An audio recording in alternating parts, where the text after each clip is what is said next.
Morning, everybody. How are we today in this wonderful corrupt country of ours? Well, what are we going to talk about today? Boris's idea on what to do about climate change. Now, I've been looking into this. What he imposes to do, and he's going to write this into law apparently, or he's going to try to, by 2035. All houses to be upgraded with their heating systems. Do away with gas boilers, oil-fired heating. Everybody to have hot air blowers. New radiators, new insulation.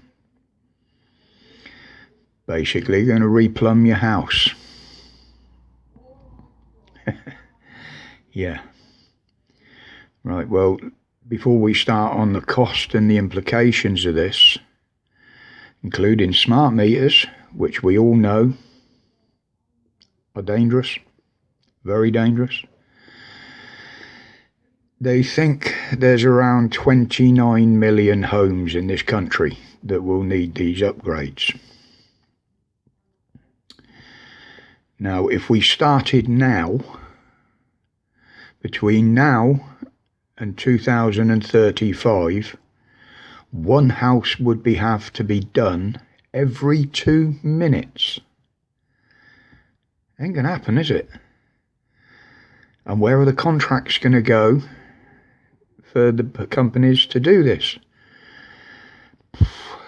Probably their mates. All the politicians have got their own companies, investing companies. You can guarantee most of the contracts will go to their mates, so the money goes back into their pockets. Now we get down to the nitty-gritty of it. They're saying the cost of doing this to each household could be anything between £13,000 and £18,000. Most people haven't got that sort of money to spare to upgrade a house. The rich and elite have, but that doesn't worry them, of course. They're part of the problem. Councils own millions of houses throughout the country. How are they going to afford it? They'll go broke. They won't be able to afford to spend 5k on every house, let alone 13 to 18. Private landlords. Okay, a lot of them might well be able to afford to have it done to their properties. But what's that going to do to the rents? To people that are struggling to pay rents, feed their kids. See where I'm leading with this? It's not workable, mate. Boris, you're a prick. It's not workable. The smart meters, they want everybody to have smart meters. Well, all that means is smart meters monitor everything in the house, not just the power that's coming in. They'll be able to tell when you go to the toilet. They'll be able to tell when you cook, when you put your kettle on, when you're watching TV. They'll even be able to tell how many hours a day you sleep. They've got that many sensors. They can monitor pressures. They can even tell when a bloody door's open.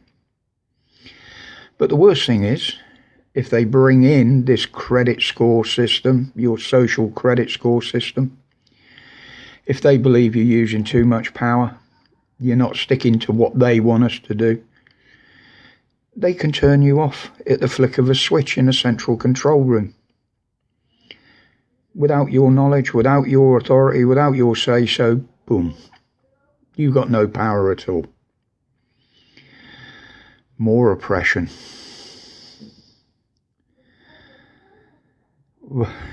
It's ridiculous. Absolutely ridiculous. I mean, Britain, the amount we contribute to climate change is a piss in the ocean compared to places like China, Russia, America, even some countries in Europe. We're just a tiny little island in the Atlantic. It won't make a scrap of difference. It might improve the air around the towns and the cities, but that's about it. But even that, they're trying to bloody control. You've got to pay to go in the city now, or you will have, especially here in Birmingham. You already do in London. That's going to move businesses out of the city. The city centres are going to die because people just won't pay it. They say go in by public transport. Who wants to go shopping on public transport and carry half a dozen shopping bags home with you? That's what your bloody car's for. And the other problem is these houses that they will insist, if it is made law, converted, if you will get a certificate. If you don't have that certificate, you won't be able to sell your house if you own one. If you rent houses out, you won't be able to rent them. So they're preventing you from selling your house unless you agree. This is the way it's going to work. I've looked into this. You won't be able to get a mortgage on a house, if you can afford one, by 2035. Again, the elite, they'll be sat there in their castles and their mansions, happy as Larry.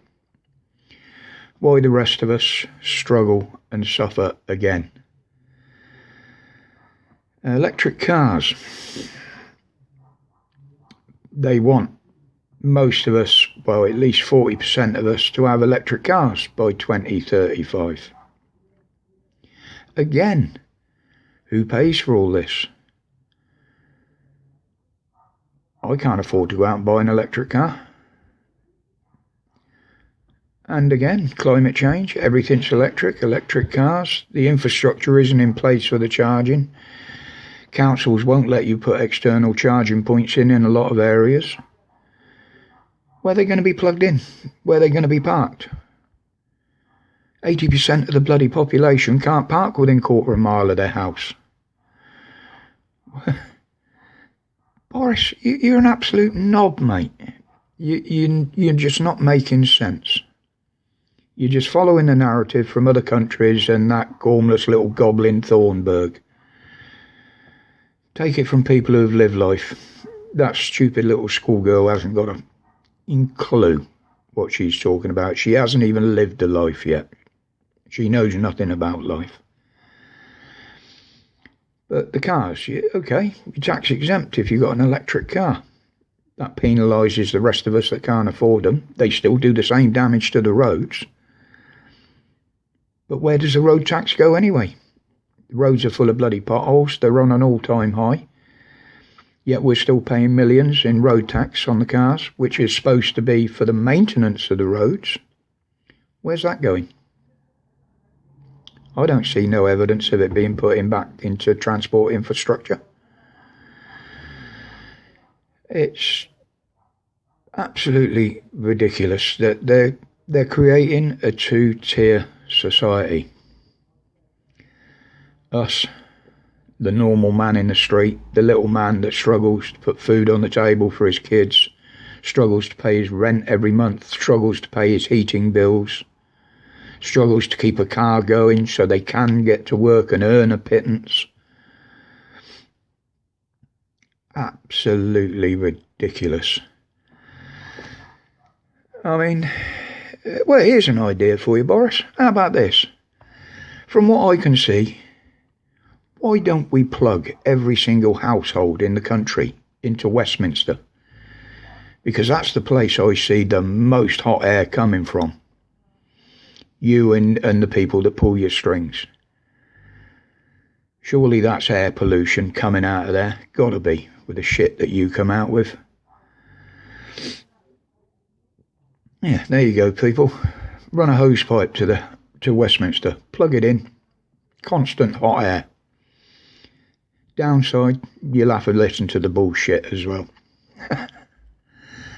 But you will hear a lot more of the corruption. Anyway, people, that's just my rant on this today. I've looked into some of the implications of it, and it's absolutely unbelievable. Anyway, until I find something else to pick on this week, that'll sit for today. I probably won't be putting out much from Friday onwards over the weekend. It's my partner's birthday. I'm taking her out for a treat Friday. We're actually going back up the air rifle range. We enjoy going up there. It's something we can do together, being as she's slightly disabled. She can't walk very far, and she does have trouble walking. She has artificial hips. And it's a nice little sport we found that we both enjoy, that we can do together. So I'm going to treat her to a day shooting up there. And the weekend, the family will be around anywhere. Our support bubble, by the way. Just in case anybody wants to jump on it, or the corrupt police want to come kicking the doors in. They've been our support bubble all the way through this, and they're continuing to be so. So we're doing nothing wrong. But anyway, people, welcome to the new subscribers. I noticed a few more have joined. You're very welcome. Hope you enjoy what I do. Thank you to my subscribers that have been there for a while now, and thank you for your support, and the continuation of it, I hope. So until the next time, people, stay safe, stay strong, and stay free of this tyranny. My respects to each and every one of you.